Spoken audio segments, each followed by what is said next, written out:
దేవుని నామమునకు మహిమ కలుగును గాక. ప్రభునందు ప్రియులరా, మన ప్రభువు రక్షకుడైన క్రీస్తు యేసు పరిశుద్ధ నామములో మీ అందరికీ శుభములు. 31వ తేదీ జూలై మాసము, ఆగస్టు మాసం వచ్చేసింది కదా. 7 నెలలు మన జీవితంలో వెళ్ళిపోయినా కదా.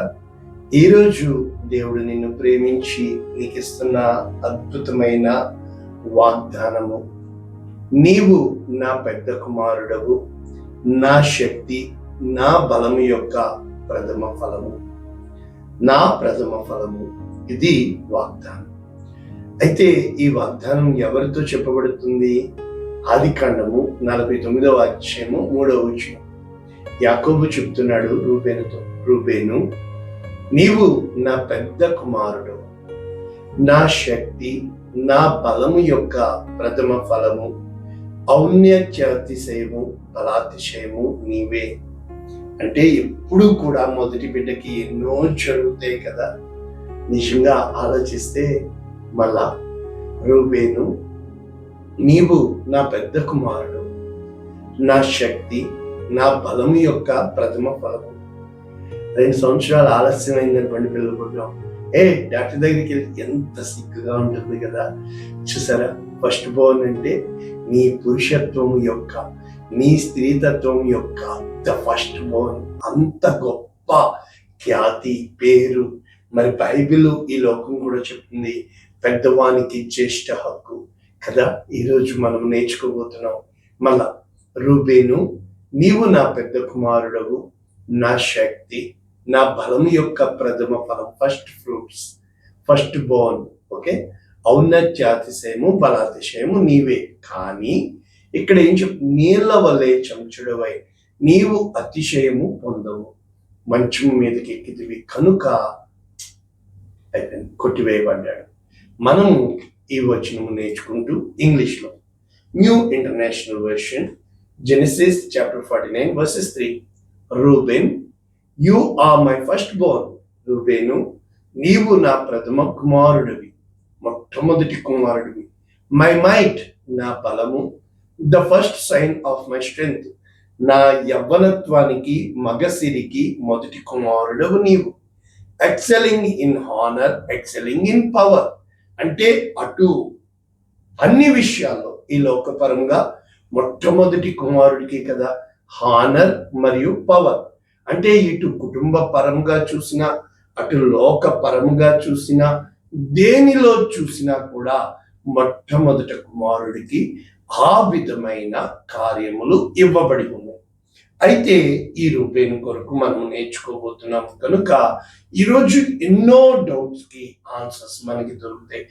ఎందుకు రూబేనుకి ఇవ్వబడలేదు, యోధాకి వెళ్ళిపోయింది? మరి యోసేపుకి కూడా ఆదికాండంలో ఇవ్వబడినప్పటికీ తండ్రి ప్రేమను బట్టి యోధాలోంచి ఎందుకు యేసుక్రీస్తు వచ్చెను? ఇవన్నీ ఈరోజు మనము నేర్చుకోబోతున్నాం. అయితే ఈరోజు ఆదికాండము 29:31, లేయా ద్వేషింపబడుట యెహోవా చూచి ఆమె గర్భము తెరిచెను. అంటే ఈ వాక్యము ధర్మశాస్త్రంలో ఒక ఆజ్ఞ ఉంది, అది చదువుదాం. అయితే లేయా ద్వేషింపబడుట యెహోవా చూచి ఉన్నందున గర్భము తెరిచెను. రాహేలు గొడ్రాలై ఉన్నది. లేయా గర్భవతి అయి కుమారుని కని, యెహోవా నా శ్రమను చూచి ఉన్నాడు కనుక నా పెనిమిటి నన్ను ప్రేమించును గదా అనుకుని అతనికి రూబేను అని పేరు పెట్టాడు. అంటే రూబేను అంటే దేవుడు శ్రమని చూచి బిడ్డని ఇచ్చాడు, రైట్? కనుక రూబేను. అయితే ఈ రూబేను దేవుని దృష్టి నుంచి తప్పిపోయాడు. మనం చూసాం కదా ఆదికాండము 4:1. ఆదాము తన భార్య అయిన హవ్వను కూడినప్పుడు ఆమె గర్భవతి అయి కయీనుని కని, యెహోవా దయ వలన నేను ఒక మనుష్యుని సంపాదించుకున్నాను. చూసారా, కయీను కూడా దేవుని దృష్టి నుంచి తప్పిపోయాడు కదా. సంపాదన కయీను అంటే. ఇక మరి ఆదాము కదా, దేవుడు మొట్టమొదట చేసుకున్న జ్యేష్ఠ కుమారుడు ఆదాము కదా. అయితే ఆదాముతో దేవుడు అంటున్నాడు, ఆదికాండం 3వ అధ్యాయం 17వ వచనం, ఆదాముతో నీవు నీ భార్య మాట విని నేను నీకు ఆజ్ఞాపించిన వృక్ష ఫలములు తింటివి కనుక నీ నిమిత్తము నేల శపించబడి ఉన్నది, ప్రయాసముతోనే నీవు బ్రతుకు దినములన్నింటిను దాని పంట తిందు. కనుక ఆదాము కూడా ఫస్ట్ బోర్న్ నుండి కొట్టివేయబడి ఉన్నాడు. ఇప్పుడు మనము చూడవలసింది, మరి ఆజ్ఞ చెప్తానన్నాను కదా, ద్వితీయోపదేశకాండము 21వ అధ్యాయము 15వ వచనం. ప్రేమింపబడినది ఒకటి, ద్వేషింపబడినది ఒకటి. ఇద్దరు భార్యలు ఒక పురుషునికి కలిగి ఉండిన ఎడల ప్రేమింపబడినది ద్వేషింపబడినది వాని వలన బిడ్డలు కని, జ్యేష్ఠ కుమారుడు ద్వేషింపబడిన దాని కొడుకైన ఎడల. మరి దేవుడు ముందుగా న్యాయాధిపతి, నీతిమంతుడు కదా, ఎథిక్స్ అంటారు. తండ్రి తనకు కలిగిన దానిని తన కుమారులకు స్వాస్థ్యముగా ఇచ్చున్నాడు. చూసారా, తండ్రి కుమారులకి స్వాస్థ్యముగా ఇవ్వాలి, కానీ కుమారులకు తండ్రికి ఇమ్మని చెప్పలా, ఘనపరచమని చెప్పాడు. కాబట్టి సన్మానించమని చెప్పాడు. ఎక్కడ చేస్తున్నాం? ఇచ్చునాడు. ద్వేషింపబడిన దాని కుమారుడైన జ్యేష్ఠుని కుమారుగా, ప్రేమించబడిన దాని కుమారుని జ్యేష్ఠునిగా చేయకూడదు. కాబట్టి ద్వేషింపబడిన దాని కుమారునికి తండ్రి తన ఆస్తి అంతటిలో రెట్టింపు భాగం ఇచ్చి వానినే జ్యేష్ఠునిగా ఎంచవలెను. వీడు వాని బల ప్రారంభము కనుక జ్యేష్ఠత్వాధికారము మొదటి కుమారుడిదే. దేవుడు ఎక్కడా కూడా ధర్మశాస్త్రమునందు తప్పు రాయడు. కానీ ఇప్పుడు మనం ఏం నేర్చుకోవాలి? మరి ఎందుకు ఇలాగ జరిగింది అని మనము చూసినప్పుడు, ఆదికాండము 31వ అధ్యాయము, ఎందుకు ఇలా జరుగుతుంది? దేవుడు హృదయాలు అంతరంద్రియాలు పరిశోధిస్తాడని తెలుసు కదా. కాబట్టి ఎప్పుడూ కూడా ప్రార్థన ఎందుకు చేయాలి అనేది ఇక్కడ నేర్పిస్తూ, రోమీయులకు రాసిన పత్రిక 8వ అధ్యాయం 26వ వచనం, ఆత్మ మన బలహీనతను చూచి సహాయము చేయుచున్నాడు. అంటే యుక్తముగా ప్రార్థించుట తెలియదు, కానీ ఎందుకు ప్రార్థించాలి అని అంటే, హృదయములను పరిశోధించువాడు ఆత్మ యొక్క మనస్సు ఎరుగును కనుక దేవుని చిత్త ప్రకారంగా పరిశుద్ధుల కొరకు విజ్ఞాపనము చేయుచున్నాడు అని చెప్పుతూ, దేవుని ప్రేమించు వారికి, అంటే దేవుని ప్రేమించు వాళ్ళంటే ఆయన మార్గంలో నడుచువారు, దేవుని ద్వేషించు వారంటే ఆయనకి అవిధేయులుగా ఉన్నవారు. కనుక సంకల్పము చొప్పున పిలువబడిన వారికి మేలు కలుగుటకు, ఎందుకంట తన కుమారుడు అనేక సహోదరులలో జ్యేష్ఠుడగినట్లు దేవుడు ఎవరిని ముందు ఎరిగినో, చూసారా, తన కుమారునితో సారూప్యము గలవారుటకు వారిని ముందుగా నిర్ణయించాను. కాబట్టి ఎవరిని ముందుగా నిర్ణయించినో వారిని పిలిచాను. చూసారా, పిలవబడిన వారు అనేకులు, ఏర్పరచబడిన వారు కొందరు. కనుక ఎవరిని పిలిచినో వారిని నీతిమంతులుగా తీర్చెను, ఎవరిని నీతిమంతులుగా తీర్చినో వారిని మహిమపరచెను. దేవుడు మన పక్షం నుండగా మనకు ఇంత వాక్యం ఉంది. కాబట్టి ఇక్కడ మనందరికీ వచ్చిన డౌట్ ఏంటంటే, మనమందరము విశ్వాసంలో వెళుతున్నాం కదా, కానీ ఎందుకు ఇలా జరుగుతుంది? ఆల్రెడీ ముగ్గురిని చెప్పాను. ఒకడు రూబేను, 2 కయీను, 3 ఆదాము. వీళ్ళందరూ జ్యేష్ఠత్వాన్ని పోగొట్టుకున్నారు. వీళ్ళే కాదు, ఇంకా ఎవరు జ్యేష్ఠత్వాన్ని పోగొట్టుకున్నారు? మరి సౌలు మొట్టమొదటి రాజుగా చేయబడ్డాడు కదా, కానీ కొట్టివేయబడి ఉన్నాడు కదా. అదే విధముగా ఆరోను తరపున ఏలీ వచ్చినప్పటికీ ఏలీ తర్వాత ఇవ్వబడింది, కానీ కొట్టివేయబడిందే కదా. సమూయేలుకి ఇవ్వబడింది కదా. మరి ఇలాగ మనము ఇంకా ఎవరిని అని చూసినప్పుడు, హెబ్రీయులకు రాసిన పత్రిక 12వ అధ్యాయంలో the church of first Born, ప్రథమ జ్యేష్ఠ పుత్రుల సంఘము రాయబడి ఉన్నది. 12వ అధ్యాయం 1వ వచనం. ఇంత గొప్ప సాక్షి సమూహం మన వలె, అంటే 11వ అధ్యాయం అంత విశ్వాస వీరులు కదా, మనము కూడా ప్రతి భారము సులువుగా చిక్కులు పెట్టు ప్రతి పాపము విడిచిపెట్టి విశ్వాసమునకు కర్త కొనసాగించువాడైన యేసు వైపు చూచు మన ఎదుట ఉంచబడిన పందెములో ఓపికతో పరిగెత్తుదము. కనుక తన ఎదుట ఉంచబడిన ఆనందము కొరకై అవమానమును నిర్లక్ష్యపెట్టి సిలువను సహించి దేవుని సింహాసనం యొక్క కుడిపార్శ్వమున ఆయన ఆసీనుడై ఉన్నాడు. కాబట్టి ఓర్చుకొనుడి, ఎంత మాత్రము మీ ప్రాణములను విసుగనీయకుండా. కాబట్టి పాపాత్ములు తిరస్కారంగా చేస్తారు కనుక ఎక్కడ చెప్పబడుతూ దేవుడు నిన్ను తన యొక్క చిత్తములో నడిపిస్తున్నాడు కనుక అని చెప్పుతూ ఏమంటున్నాడు ఇక్కడ? చాలా భయంకరమైన మాట. కుమారులైనందున శిక్షలో పాలు పొందుచున్నారు, కానీ పొందని ఎడల దుర్బీజులు. అంటే దేవుని కుమారులు కాదు, చెడు విత్తనము కలిగిన వారు అని చెప్పుతూ ఇక్కడ ఏమని చెప్పబడుతుంది? మనము స్పష్టంగా ఏశావు కోసం చూసినప్పుడు ప్రభునందు ప్రియులరా 15వ వచనము, హెబ్రీయులకు రాసిన పత్రిక 12వ వచనం, మీలో ఎవడైనను దేవుని కృపను పొందకుండా తప్పిపోవునేమో అని చేదైన వేరు ఏదైనా మొలిచి. ఒక చిన్న పెరుగు కొంచెం చాలు కదా, ఎంత పాలైనా పెరుగుగా మారిపోవడానికి తోడు. మరి ఈ రోజున చిన్న లోపల ఆ యొక్క క్యాన్సర్ కణము చాలు కదా మొత్తం ప్రాణం తీసేయడానికి, చంపేయడానికి. కనుక నీవు ఎంత జాగ్రత్తగా ఉండాలి అంటే, ఒక్క పూట కూటి కొరకు తన జ్యేష్ఠత్వపు హక్కును అమ్మివేసిన ఏశావు వంటి భ్రష్టుడైన వ్యభిచారి అయిన జాగ్రత్త సుమా అని చెబుతూ ఏశావు ఆ తరువాత ఆశీర్వాదము పొందగోరి కన్నీళ్లు విడిచుచు దానికోసం శ్రద్ధతో వెతికినను మారు మనస్సు పొంద అవకాశము దొరకక విసర్జింపబడిను. కాబట్టి ప్రభునందు ప్రియరా ఇలాగ చెప్పుతూ, ఇప్పుడు ఏశావుని చెప్పాను కదా, ఇంకా నేను చెప్తాను చూడండి.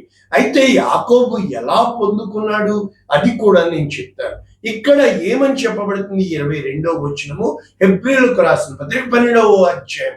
ఇప్పుడైతే సియోను అను కొండకు, నెంబర్ 1, జీవము గల దేవుని పట్టణమునకు అనగా పరలోకపు యెరూషలేమునకు వేవేల కొలది దూతల యొద్దకు పరలోకమందు రాయబడి ఉన్న జ్యేష్ఠుల సంఘమునకు వారి మహోత్సవమునకు అందరి న్యాయాధిపతి అయిన దేవుని యొద్దకు సంపూర్ణ సిద్ధి పొందిన నీతిమంతుల ఆత్మల క్రొత్త నిబంధన మధ్యవర్తి అయిన యేసునొద్దకు మనము వచ్చి ఉన్నాం.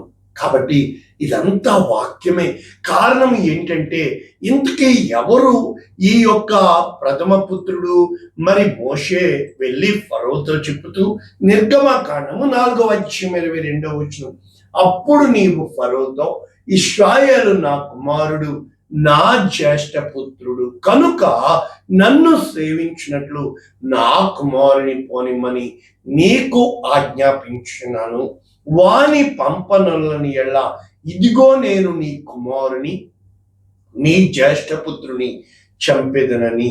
కనుక జ్యేష్ఠపుత్రులందరినీ కూడా మరి దేవుని వాక్యము, దేవుని దూత చంపివేసినట్లు మనము కీర్తనల గ్రంథము 78, కీర్తనల గ్రంథం 105 మొత్తం అంతా కూడా మనము చూడగలుగుతున్నాం.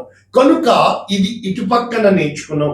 మరి మన అందరికీ డౌట్ కదా, మొట్టమొదట ఈ యొక్క యాకోబు కుమారులు ఎవరు? 12 మంది.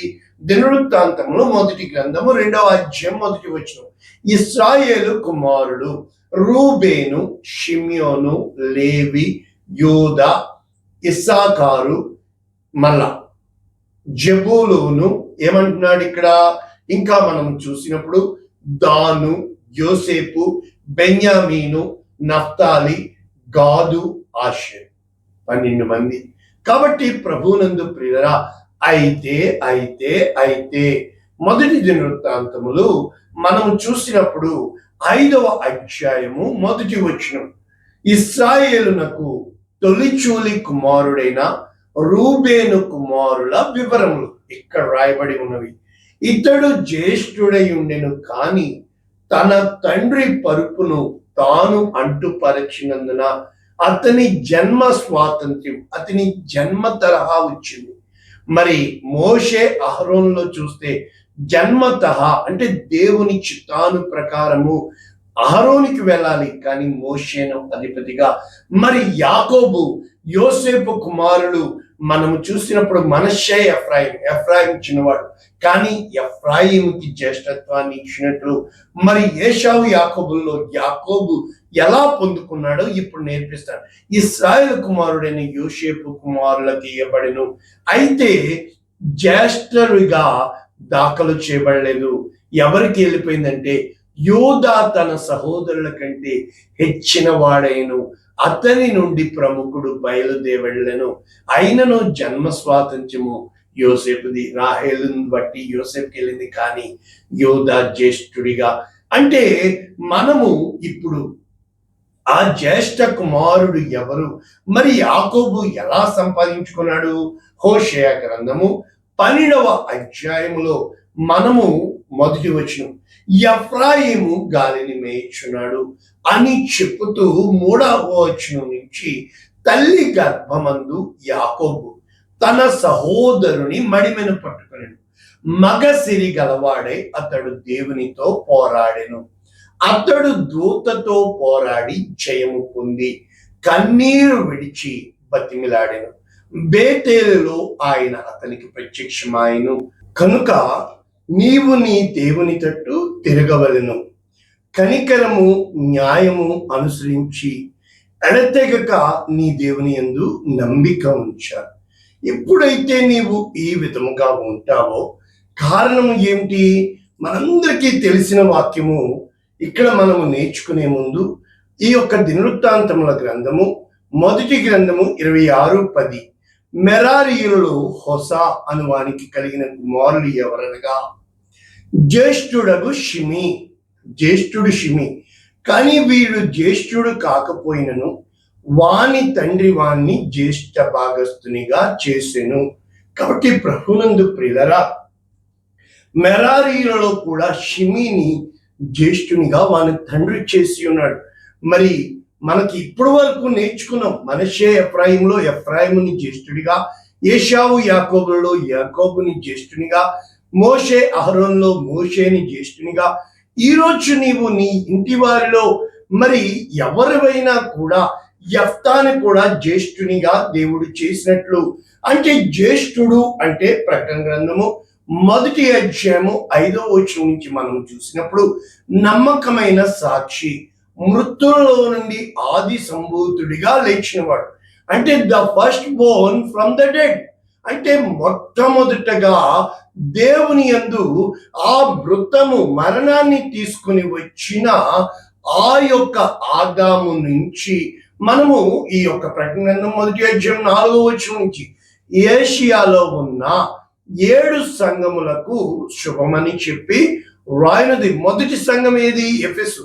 అయితే వర్తమాన భూత భవిష్యత్ కాలంలో ఉన్న వాని నుండి ఆయన సింహాసనం ఎదుటనున్న 7 ఆత్మల నుండి నమ్మకమైన సాక్షి, మృతులలో నుండి ఆది సంభూతుడిగా లేచిన వాడు, భూపతులకు అధిపతి అయిన యేసు క్రీస్తు నుండి కృపా సమాధానములు. ఎందుకని?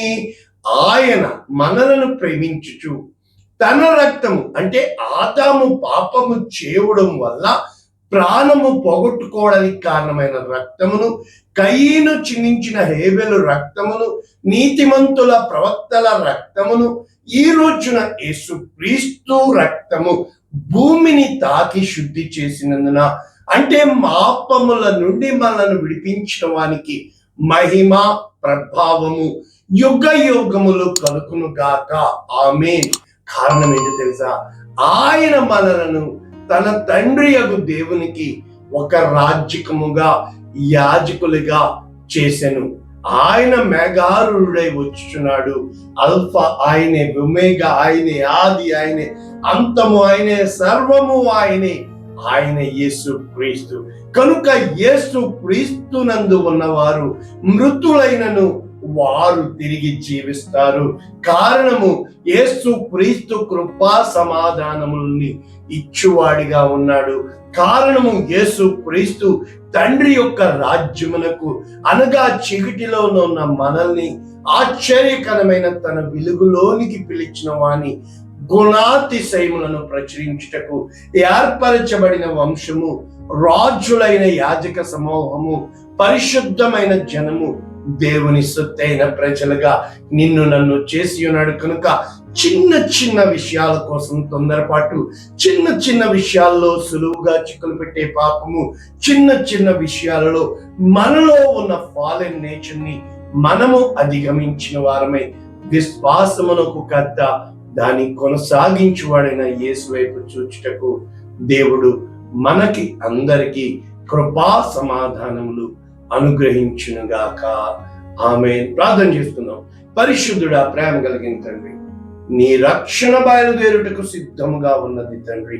మేము నేర్చుకుని ఉన్నాం. ఇదిగో రూబేనో, నీవు నా ప్రథమ కుమారుడు. కానీ ఈ రోజున ఒకవేళ మాలో ఎవరినైనా కయీను వంటి స్వభావము, ఏషావు వంటి స్వభావము, రూబేను వంటి స్వభావము, సౌలు వంటి స్వభావము ఆదాము నుంచి పునికి పుచ్చుకుంటున్నామేమో కనుక కడపటి ఆదామైన హేబెలు వంటి, యోధా వంటి, నాయనా యోసేపు వంటి హృదయము కలిగిన వారమై నీ వైపు మేము చూచుటకు మాకు కృప అనుగ్రహించమని యేసు శ్రేష్టమైన నామమున దీవిస్తున్నాము తండ్రి.